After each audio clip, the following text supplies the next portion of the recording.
मानक चंद, कमला देवी, राकेश, नीतू, ऋषभ और Ayushi Musharraf, B123, Sethi colony, Jaipur.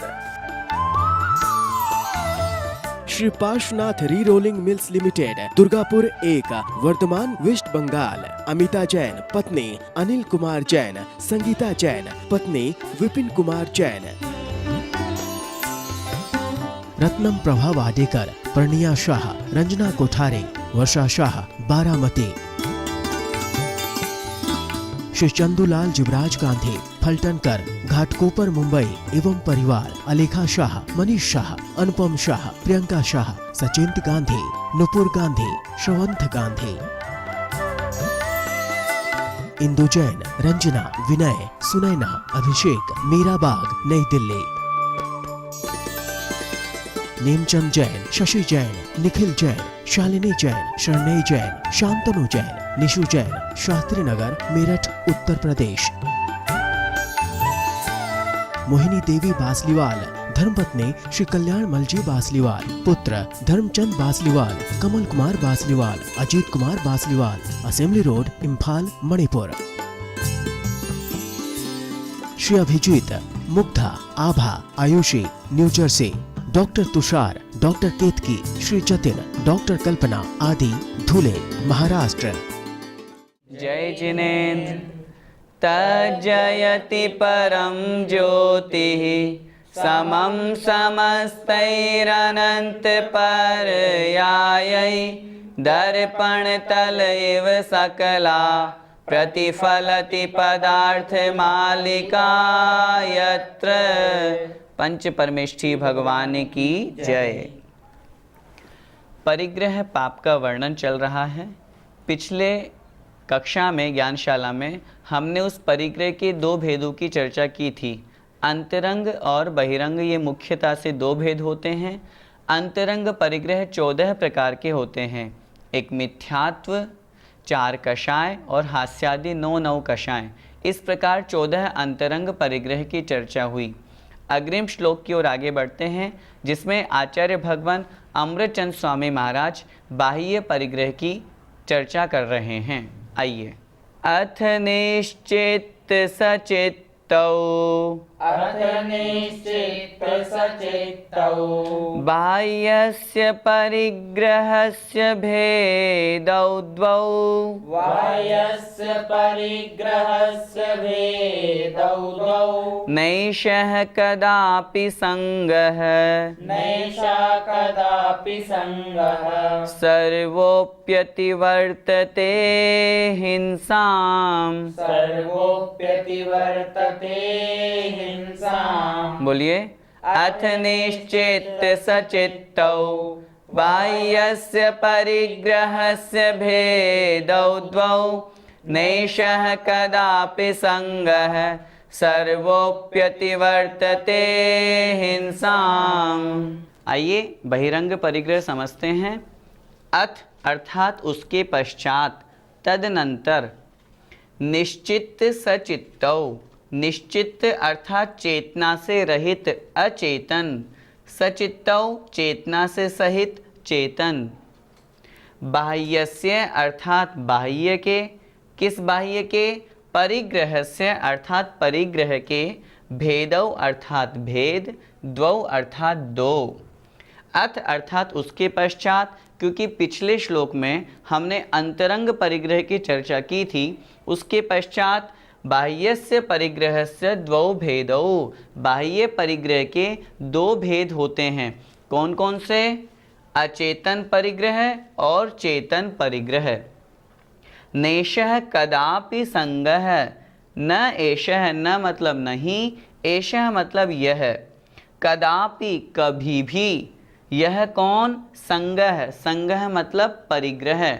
यह जो परिग्रह है, कौन सा परिग्रह है? सर्वः अपि, सारा का सारा परिग्रह भी, अतिवर्तते हिंसाम न, अतिवर्तते उल्लंघन करता है, हिंसाम अर्थात हिंसा को, न मतलब नहीं। नीचे की पंक्ति फिर से देखें। एषः सर्वः अपि संगः, यह सारा का सारा परिग्रह, चाहे वह चेतन परिग्रह हो अथवा अचेतन परिग्रह हो, ये सारा का सारा परिग्रह कदापि कभी भी हिंसाम न अतिवर्तते, हिंसा का उल्लंघन नहीं करता, अर्थात हिंसा को नहीं छोड़ता। जहाँ पर भी परिग्रह होगा वहाँ तो हिंसा होगी ही होगी। इस तरह का भाव इस श्लोक में है। भैया जी, मेरे 10 लाख रुपए बैंक में जमा है, इसमें हिंसा कैसी? चाहे पैसा बैंक में जमा हो अथवा हमारे पास में हो, या हमने किसी को उधार भी दे रखा हो, उस पैसे के प्रति, उन रुपयों के प्रति जो हमारा ममत्व परिणाम है, वही ममत्व परिणाम हिंसा का कारण है। हिंसा की क्या परिभाषा? आत्म परिणाम हिंसन हेतुत्वात्, आत्मा के परिणामों की हिंसा हो गई। वहाँ हमारा उस पैसों के प्रति राग है, मोह है, ममत्व है, ये पैसा मेरा है। आपने कहा मेरा पैसा बैंक में 10 लाख जमा है, तो वहीं आपका उत्तर आ गया, मेरा पैसा ममत्व परिणाम है। और जहाँ जहाँ ममत्व परिणाम होगा, जहाँ जहाँ राग होगा, वहाँ आत्मा के परिणामों की हिंसा होगी, और आत्मा के परिणामों की हिंसा होने के कारण वहाँ हिंसा कही गई है। भैया जी, ये चेतन और अचेतन परिग्रह कौन से गुण स्थान तक पाए जाते हैं? जब कोई जीव पूर्ण रूप से परिग्रह का त्याग कर देते हैं, तब उनके अपरिग्रह महाव्रत होता है। अपरिग्रह महाव्रत छठे गुण स्थान से प्रारंभ होता है। इसलिए चाहे चेतन परिग्रह हो अथवा अचेतन परिग्रह हो, ये 5वें गुण स्थान तक पाए जाते हैं। चेतन परिग्रह के अंतर्गत जैसे स्त्री है, पुत्र है, जीवधारी है, जितने भी हैं उनके प्रति जो हमारा ममत्व परिणाम है वो चेतन परिग्रह हैं। अचेतन परिग्रह में रुपया, पैसा, धन दौलत, जमीन जायदाद आदि ये सारा का सारा अचेतन परिग्रह में आता है। इसलिए चाहे चेतन हो अथवा अचेतन हो, आचार्य उमा स्वामी महाराज ने परिग्रह 10 प्रकार के भी कहे हैं। क्षेत्र, वास्तु, हिरण्य, सुवर्ण, धन धान्य, दासी दास, कुप्य, प्रमाणातिक्रमः, जहाँ अतिचारों का वर्णन किया, तो कुप्य के साथ में कहीं कहीं पर भांड अर्थात बर्तन का भी प्रयोग किया जाता है। तो इस तरह बहिरंग परिग्रहों की जहाँ चर्चा की गई, यहाँ मुख्यतः से आचार्य अमृतचंद स्वामी महाराज ने उन बहिरंग परिग्रहों को 2 भागों में विभाजित कर दिया, चेतन परिग्रह और अचेतन परिग्रह। सामान्य से बाह्य परिग्रह के ये 10 भेद भी होते हैं। ये जो बहिरंग परिग्रह हैं, ये भले हो या ना हो, लेकिन यदि अंतरंग परिग्रह है तो वे 6वें गुण स्थान में जो मुनि महाराज हैं वे भी परिग्रही हैं। उनके मन में उस वस्तु के प्रति, उन चेतन अथवा अचेतन वस्तुओं के प्रति परिग्रह जागृत है, ममत्व परिणाम है, इसलिए वे भी परिग्रही कहे जाएंगे। भैया जी, जो मुनिराज अपने पास लैपटॉप, मोबाइल, रुपया, पैसा, गाड़ी आदि रखते हैं, वो परिग्रह से रहित कैसे माने जाएंगे, अथवा उनका गुण स्थान कौन सा माना जाएगा? हमें बाह्य से मुनिवेश दिखाई दे रहा है, लेकिन साथ में ही वो मोबाइल, लैपटॉप या फिर रुपया, पैसा, गाड़ी आदि इन सब का अगर वो व्यवहार करते हैं, उनके पास में हैं, तो वो मुनि महाराज परिग्रह से युक्त ही कहलाएंगे। जब बहिरंग परिग्रह ही नहीं गया तो अंतरंग कैसे जाएगा? पहले तो बाह्य परिग्रह छोड़ो, फिर उसके बाद अंतरंग के छोड़ने की बात करेंगे। गुणस्थान की आप चर्चा कर रहे हैं, तो परिग्रह से युक्त मुनि महाराज तो प्रथम गुणस्थान वर्ती हैं। आचार्य धर्मसागर जी महाराज, कितना अच्छा उदाहरण उनके जीवन से प्राप्त होता है। जब वो एक बार एक श्रावक उनके पास में एक चांदी की माला लेकर के आया और उसने मुनि महाराज के चरणों में भेंट स्वरूप उसे प्रदान किया और कहा, महाराज आप जो जाप करते हैं इस चांदी की माला से कीजिए। आचार्य धर्मसागर जी महाराज ने कितना अच्छा उत्तर दिया, भैया मैं चांदी की माला तो रख लूँगा, लेकिन इसकी चौकीदारी कौन करेगा? क्या मतलब, अगर उसको रख लेंगे तो सामायिक में बैठेंगे, कहीं जाएंगे तो पीछे से उसकी चिंता लगी रहेगी, कोई उठा करके ले गया तो। मुनि महाराज सभी चिंताओं से रहित होते हैं, उनके पास पीछे कमंडल और शास्त्र होते हैं, ऐसी वस्तुएं होती हैं जो उन्हें ज्ञानार्जन के लिए उपयुक्त हों, उनके प्रति भी उनका ममत्व परिणाम नहीं होता। सामायिक में लीन मुनि महाराज के लिए आचार्य पद्मनंदी पंचविंशतिका में लिखते हैं, उस अवस्था में उन मुनि को अपनी पीछे से भी राग नहीं करना। क्यों? उससे यदि राग करेंगे तो फिर ध्यान कैसे हो पाएगा, सामायिक कैसे हो पाएगी? इसलिए यदि कोई मुनि महाराज इन सब बाह्य वस्तुओं को परिग्रह को रखते हैं तो फिर वो परिग्रह से युक्त कहलाएंगे, शिथिलाचार के अंतर्गत आएगा, जो मुनि के लिए ठीक नहीं। भैया जी, क्या परिग्रह से युक्त जीव को मोक्ष हो सकता है? श्वेतांबर शास्त्रों के अनुसार अथवा उस आमनाय के अनुसार परिग्रह का पूर्ण रूप से त्याग नहीं कराया जाता और वस्त्रधारी को भी उनके वहाँ पर मोक्ष बतलाया है। लेकिन दिगंबर शास्त्रों में, दिगंबर आमनाय में ऐसा नहीं है। जब तक नग्न दिगंबर अवस्था को प्राप्त नहीं होंगे तब तक मोक्ष प्राप्ति संभव नहीं। आचार्य कुंद स्वामी महाराज ने गाथा कही है, णवि सिज्जई वत्थ धरो जैवी होई जिण सासणे तिथ यरो णग्गो विमोक्ष मग्गो सेसा उम्मग्गया सव्वे। क्या मतलब? जैवी होई वत्थ धरो, अगर कोई वस्त्रधारी है, णवि सिज्जई वत्थ धरो, वस्त्रधारी व्यक्ति सिद्ध नहीं हो सकता, मोक्ष को प्राप्त नहीं हो सकता। कितनी बड़ी बात कह दी, जैवी होई जिण शासने तिथ यरो, जिन शासन में भले ही वो तीर्थंकर ही क्यों ना हो। सोचिए, तीर्थंकर जो बनेंगे आगे, उनका तो नियामक है कि वो मोक्ष जाएंगे ही जाएंगे, लेकिन यदि मोक्ष जाना है तो उनको वो परिग्रह छोड़ना ही पड़ेगा, वो वस्त्र छोड़ना ही पड़ेगा, अपना पूरा राज्य, धन संपत्ति, सब राजपाट, वैभव, बाह्य परिग्रह, अंतरंग परिग्रह, सब कुछ छोड़ना ही पड़ेगा। तब जाकर के णग्गो विमोक्ष मग्गो, नग्नता ही सर्वश्रेष्ठ मार्ग है, वही मोक्ष मार्ग है। सेसा उम्मग्गया सव्वे, इस नग्नता के अलावा संसार में हमें जितने भी अन्य मार्ग दिखाई देते हैं, अन्य आमनाय के अनुसार कहते हैं कि इस तरह से क्रिया कर लें तो मोक्ष हो जाएगा, वे सारे के सारे उन मार्ग हैं, कुमार्ग हैं, खोटे मार्ग हैं, मिथ्या मार्ग हैं। हमें उन सभी मार्गों से बच करके दिगंबर जैन आमनाय के अनुसार, वीतरागी जिनेंद्र भगवान के कहे अनुसार, उनकी दिव्य ध्वनि में जो वचन हमको प्राप्त हुए हैं, ऐसी जिनवाणी के ऊपर श्रद्धान करके नग्नता जो वीतराग स्वरूप है उसी के अनुसार मोक्ष मार्ग मानना चाहिए। इसलिए वस्त्रधारी को दिगंबर जैन आमनाय के अनुसार मुक्ति नहीं हो सकती। भैया जी, मूर्छा कितने प्रकार की होती है? मूर्छा 3 प्रकार की होती है। सबसे पहला ममत्व, सबसे ज़्यादा राग जो हमें होता है वो है शरीर संबंधी, दूसरा है संपत्ति संबंधी, और तीसरा है अपने संबंधी अर्थात रिश्तेदार नातेदार संबंधी। सबसे अधिक मूर्छा, सबसे अधिक राग, सबसे अधिक ममत्व परिणाम हमें अपने शरीर से होता है। यह शरीर मेरा है, इसीलिए तो दिन रात इस शरीर को रचाने पचाने में लगे रहते हैं, सजाने संवारने में लगे रहते हैं। इस शरीर के प्रति कितना ममत्व करते हैं। यदि थोड़ा सा भी कष्ट यदि हमें होता है तो कितना दुख होता है। यदि थोड़ा सा फोड़ा फुंसी हो गया तो पूरा दिन भर हमारा मन, हमारा पूरा का पूरा ध्यान उसको मिटाने में, उसको दूर करने में लगा रहेगा। आर्त और रौद्र ध्यान में हमारा पूरा समय चला जाता है, सिर्फ इसलिए क्योंकि हमें शरीर के प्रति बहुत राग है। शरीर के बाद में अन्य जितने भी संपत्ति हैं, गाड़ी हैं, घोड़े हैं, सोचो विचार करो, यदि किसी की गाड़ी को कुछ हो जाता है तो वो व्यक्ति कितना दुखी होता है। जबकि गाड़ी अचेतन है, शरीर से बहुत अलग है, उसकी आत्मा से बहुत दूर है, लेकिन फिर भी उस संपत्ति के प्रति, उस कार के प्रति उसका इतना मोह होता है कि यदि किसी ने उसका कुछ हानि कर दी, उसका कुछ शीशा तोड़ दिया या उसके ऊपर कोई स्क्रैच कर दिया, उतने में उससे गुस्सा आ जाता है, वो उसके प्रति कितना राग करता है।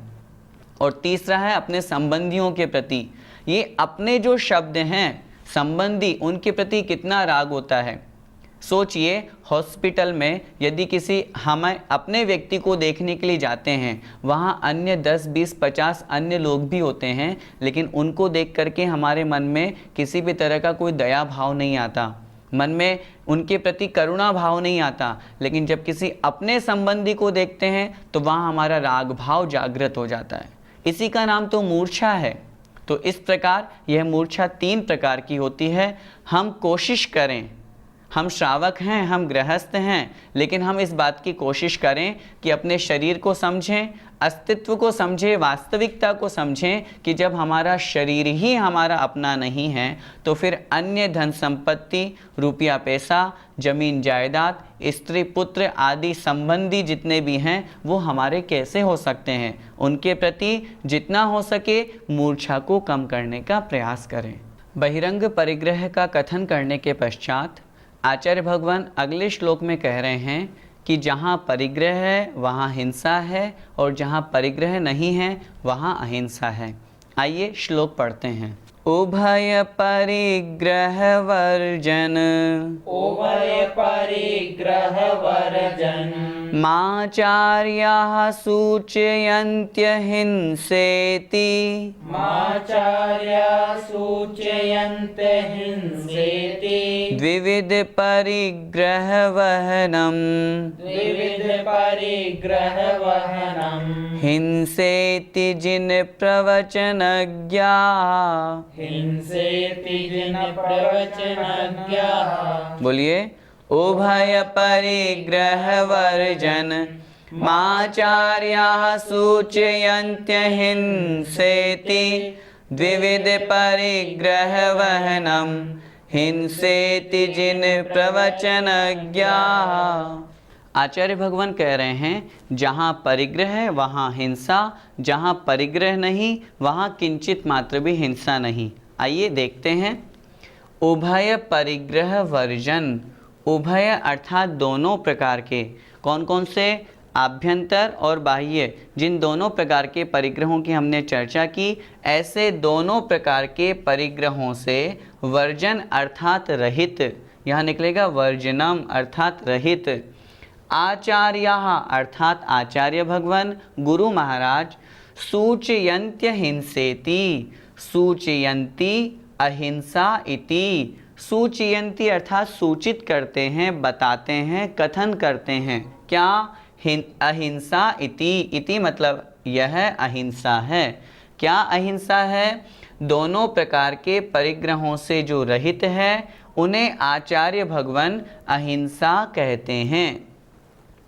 द्विविध परिग्रह वहनम, द्विविध और दोनों प्रकार के, आभ्यंतर और बाह्य दोनों प्रकार के परिग्रहों का जो वहन है अर्थात ग्रहण है, दोनों प्रकार के परिग्रहों से सहित जो अवस्था है, हिंसा इति, वह हिंसा है।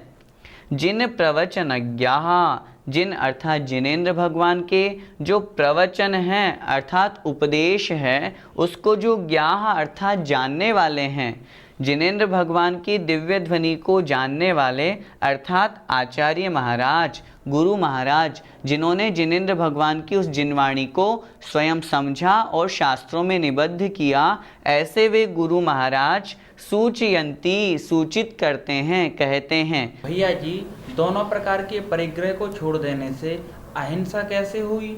जब जीव ने दोनों प्रकार के परिग्रह का त्याग कर दिया, मिथ्यात्व छोड़ दिया, कषायों को छोड़ दिया, तो फिर अब उसकी हिंसा कैसे?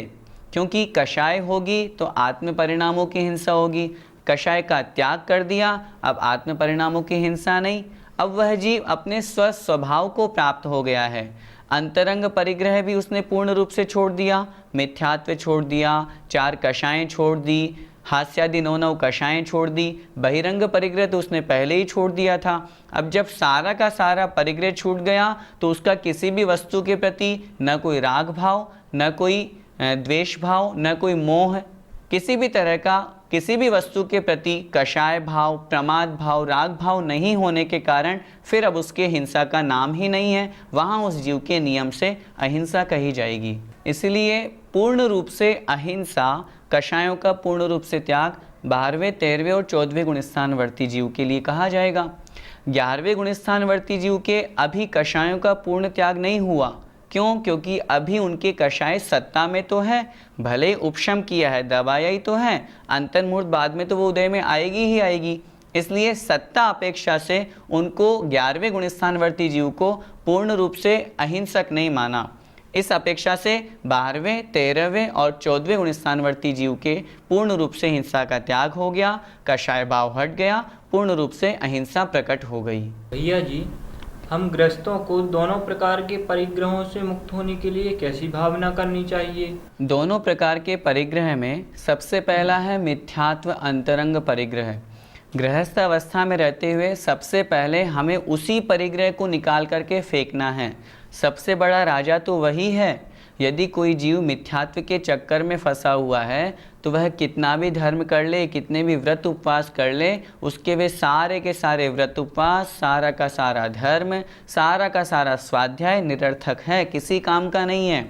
इसलिए सबसे पहले तो अपनी मान्यता सम्यक्त्व बनाएं, सम्यक्त्व के अनुसार आचरण करें। सच्चे देव, सच्चे शास्त्र और सच्चे गुरु, इनके अलावा अन्य जो खोटे देवी देवता हैं, कुगुरु, कुदेव, कुशास्त्र हैं, उनकी मान्यता नहीं रखें। उनकी मान्यता से अपने आप को बहुत दूर रखें। ग्रहित मिथ्यात्व का पूर्ण रूप से त्याग करें। अग्रहित मिथ्यात्व को त्याग करके सम्यक्त्व की ओर प्रवृत्ति करें। अब जब हम गृहस्थ अवस्था की बात करते हैं तो उसमें तो सिर्फ यही संभव है। जो बहिरंग परिग्रह बताए गए हैं उनको त्याग करके मुनि अवस्था को धारण करें, क्योंकि जब तक मुनि अवस्था को धारण नहीं करेंगे, छठवें गुण स्थान को प्राप्त नहीं होंगे, तब तक हमारा यह बाह्य परिग्रह भी नहीं छूटेगा। इसलिए मुनि अवस्था को प्राप्त हों, और जब फिर मुनि अवस्था को प्राप्त हो जाएं तो फिर जो अंतरंग शेष परिग्रह बचे हैं, चूँकि पंचम काल है, पंचम काल में पूर्ण रूप से हम सभी अंतरंग परिग्रह का त्याग तो कर ही नहीं सकते, क्योंकि सातवें गुण स्थान से आगे जाना संभव नहीं है। फिर भी मन में भावना रखें कि हे भगवान, मैं ऐसी तपस्या कर रहा हूँ, कब आपके समक्ष आऊँ, कब आपके समान बनूँगा। उन सभी परिग्रहों का नाश करके मैं भी पूर्ण रूप से अहिंसा को प्राप्त करके सिद्धत्व पद को प्राप्त करूँगा। ऐसी भावना भगवान के समक्ष भानी चाहिए। तो इसके अलावा भी जब हम गृहस्थ में रहते हैं, इन सब चीज़ों की ओर आगे बढ़ने के लिए भी जितना परिग्रह हमारा है, उस परिग्रह को भी हम सीमित करें। जब तक परिग्रह का परिमाण नहीं होगा, हम गृहस्थ हैं, हमें वस्तुओं की आवश्यकता है, हम घर में रहते हैं, जिस स्थान पे रहना है हमें मकान चाहिए, पहनने को वस्त्र चाहिए, खाने पीने को वस्तुएं चाहिए, चलने के लिए गाड़ी घोड़ा सब कुछ चाहिए गृहस्थ अवस्था में रहते हुए। लेकिन एक आवश्यकता है और एक विलासिता है। हम उतनी वस्तुएं अपने पास में रखें जितनी हमारी आवश्यकता हो। अधिक वस्तुओं को अपने पास में रखने से क्या लाभ। इसलिए सबसे बड़ा जो हमें कार्य करना है, सबसे पहले तो मिथ्यात्व परिग्रह को उखाड़ फेंकना है। फिर उसके पश्चात जो हमारा बहिरंग परिग्रह है, उस बहिरंग परिग्रह को सीमित करना है। हम जब एक घर में आराम से रह सकते हैं तो और अधिक 2-2, 3-3 बंगले बनवा करके क्यों व्यर्थ में हिंसा करें, क्यों व्यर्थ में पाप कमाएं। बहुत से लोगों को देखा, बहुत सी महिलाओं, माताओं, बहनों को देखा, उनके पास बहुत सी साड़ियाँ होती है, ऐसी भी इतने सारी होती हैं कि उनका वो उपयोग भी नहीं करती, लेकिन फिर भी अपने पास रखी हुई है। जो वस्तुएं हमारे काम में नहीं आ रही हैं, उन वस्तुओं का हम त्याग कर दें, किसी को दान कर दें, जिससे उसका पुण्य भी लगेगा और हमारा परिग्रह भी सीमित हो जाएगा।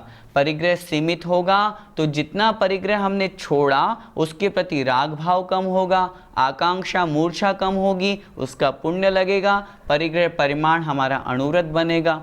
तो इस प्रकार अपने परिग्रह को जितना हो सके सीमित करने का प्रयास करें। जब सीमित हो जाएं, एक कदम और आगे बढ़ा करके मुनि अवस्था को प्राप्त करने का प्रयास करें और मन में भावना भाएं कि मेरा यह अंतरंग परिग्रह भी छूट जाए।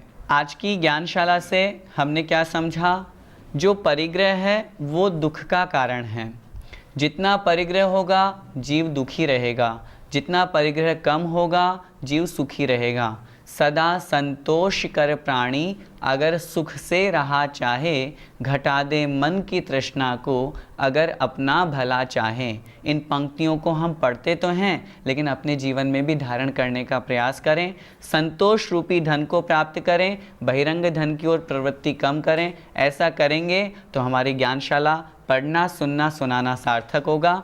मुझे उम्मीद है कि आप परिग्रह को सीमित करके अपने जीवन को सुखी बनाएंगे। इसी मंगलमय भावना के साथ जय जिनेंद्र। मानक चंद, कमला देवी, राकेश, नीतू, ऋषभ और आयुषी मुशरफ, B123, सेठी कॉलोनी, जयपुर।